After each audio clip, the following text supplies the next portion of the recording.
اچھا یہ بتائیے کہ وہی سوال کہ جوڈو میں بھی کوئی اتنے پیسے نہیں ہیں اور اتنا وہ نہیں، تو اس کے ساتھ ساتھ کیا آپ کر رہے ہیں؟ جوڈو کے لیے کیا کر رہے ہیں، اپنے لیے کیا کر رہے ہیں، کیسے اس کو چلاتے ہیں؟ بیسکلی جب میں 2-3 سال تک جو ٹوکیو اولمپک کے لیے تیاری کر رہا تھا تو اس ٹائم کافی ٹف، آپ لوگ سمجھ نہیں سکتے کہ کتنا ٹف ٹائم تھا میرے جو جاب کے لیے نا. تو اس ٹائم مجھے لگا کہ نہیں، ابھی ایز اے ایتھلیٹ بھی اپنا بزنس شروع کریں، اپنا جو کیریئر ہے وہ بھی ساتھ ساتھ میں شروع کروں نا. تو ابھی ایز اے لائک میری جو بزنس کاروبار میں نے شروع کیا ہے کہ یہ آئی ٹی ہاؤس، ان کے جاپان میں میرے ایک آئی ٹی کمپنی کھولا ہے. تو اس میں ابھی نیا پروڈکٹ بنا رہا ہوں کہ فار ایگزامپل جتنے بھی دنیا میں ورلڈ وائڈ جتنے مسلم ہیں کنٹریز، 25% تو مسلم ہے جاپان پوری دنیا میں نا.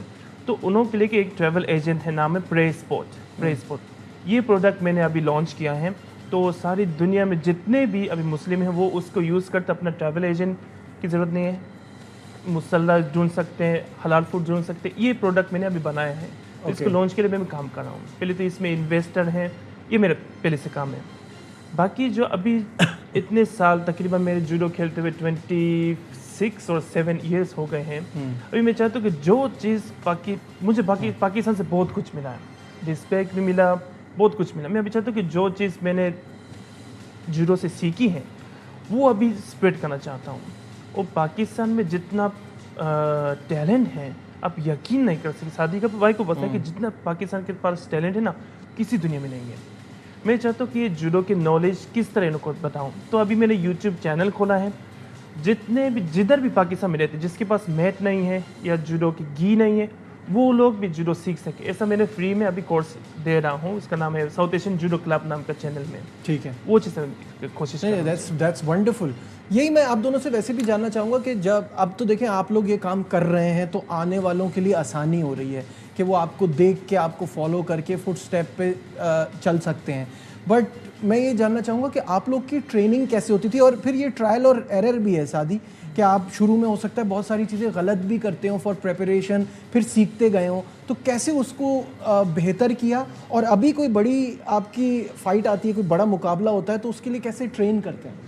سو ٹریننگ کا پیٹرن لائک میں نے اور میں شاہ حسین کا بھی بولوں گا کہ ہم نے جپسیز کی طرح ٹریننگ کی ہے کیونکہ میرے پاس کوئی کوچ نہیں تھا. مجھے اچھی طرح یاد ہے کہ جب میں ایشیا کا گولڈ میڈل بنا تھا تو ہمارے پریزیڈنٹ صاحب میری چیئر میں بیٹھے ہوئے تھے کوچنگ کے، اینڈ وہ لوگ سرپرائز ہو گئے کہ یار تو بغیر کوچ کے کیسے گولڈ میڈل جیت گیا. اور مجھے اچھی طرح یاد ہے 2020 میں جب میں نے نمبر 1 کو ہرایا تھا، جاپان کا تھا، تو پورے جاپان فیڈریشن سرپرائز ہو گیا تھا. ان کے سارے جو میڈیا ہاؤس والے تھے مجھے پکڑ لیا، بولا تو نے اس کو جیتا کیسے کہ نہیں. اسی ایئر اولمپک ایئر تھا. تو میں نے کہا میں نے خود اسٹڈیز کی تو وہ جگہ جگہ سے جپسی کی طرح میں نے سیکھا. میں نے اپنا ایک پیٹرن بنایا ہے کہ یار یہ پیٹرن کے تھرو ہم میڈل لے سکتے ہیں. تو اس لیے جیسے ابھی شاہ حسین نے بھی جو بات کی کہ ہمارا گول یہی ہے کہ ہم آج بھی میں نے لڑکوں کو بولا، میں نے کہا کہ اگر ہمیں گورنمنٹ آف پاکستان فیسلٹیز دے اور ہم سے جو فیسلٹی لائک رائٹ ناؤ میں کینیڈا میں ایز اے پروفیشنل کوچنگ کرا رہا ہوں تو وہ پاگل تو نہیں ہمیں لیا ہوا انہوں نے. تو پاکستان والے اگر ہمیں فیسلٹی دے تو ہمیں وہ رستہ پتہ ہے کہ کس رستے سے جا کے گولڈ میڈل لینا ہے. جہاں پہ آپ کی بات آتی ہے کہ ہم اسے پریپریشن کیسے کرتے ہیں، وہ سائیکولوجیکل بڑا امپیکٹ کرتا ہے. کبھی کبھی ہمیں انجریز بھی جاتی ہے تو ہم سائیکولوجیکل ڈاؤن ہو جاتے ہیں. اس لیے ہمارا جو کیریئر ہے ہمارا ہمیشہ اپ اینڈ ڈاؤن رہا ہے کیونکہ وہاں جانا خود، اپنی ٹکٹیں خود کرانا، ہوٹل خود کرنا، وہاں پہ رجسٹریشن خود کرانا اور پارٹیسپیٹ کر کے ریکوری بھی خود کرنا، تو وہ بڑا ڈیفیکلٹ فیز ہوتا ہے. تو جیسے آپ نے کہا کہ ہمیں وہ طریقہ پتہ ہے، تو اگر ہمیں وہ رسپانسبلٹی دی جائے but in a right way, تو ہم پاکستانی لڑکوں کو جیسے بتایا کہ حسین نے کہ بھئی بہت زیادہ ٹیلنٹ ہے، straight away they can be Asian champion, Olympic champion. اس کے لیے کوئی راکٹ سائنس کی ضرورت نہیں ہے. اور یہ ہمارے ارباب اختیار کو پتہ ہے کہ ایک پلاننگ ہونی چاہیے اور پلاننگ کو پرسیو کرنا چاہیے. اس کے بعد آپ کے ضرور چیمپئن بن سکتے ہیں. ٹیلنٹ آپ نے کہا ہے بٹ وہ ٹیلنٹ بھی پراپر انفراسٹرکچر نہ ہونے کی وجہ سے ضائع ہو جاتا ہے نا. کتنے لڑکے تو اب یہ آپ لوگوں کی ہمت ہے، آپ لوگوں کا حوصلہ ہے کہ آپ لوگ چلتے رہے اور اپنی غلطیوں سے سیکھتے رہے اور آپ لوگ ہمت نہیں آ رہے. لیکن کتنے ایسے بچے ہوتے ہوں گے جو شاید بہت زیادہ اچھے ہوں لیکن وہ ہمت ہار جاتے ہیں، ان کو کوئی گول نہ نظر آ رہا ہو یا ان کو کوئی جاب مل گئی اس بیچ میں، انہوں نے کہا یار چھوڑو اب اس طرف جاتے ہیں. تو اس کو روکنے کے لیے کیا کرنا چاہیے؟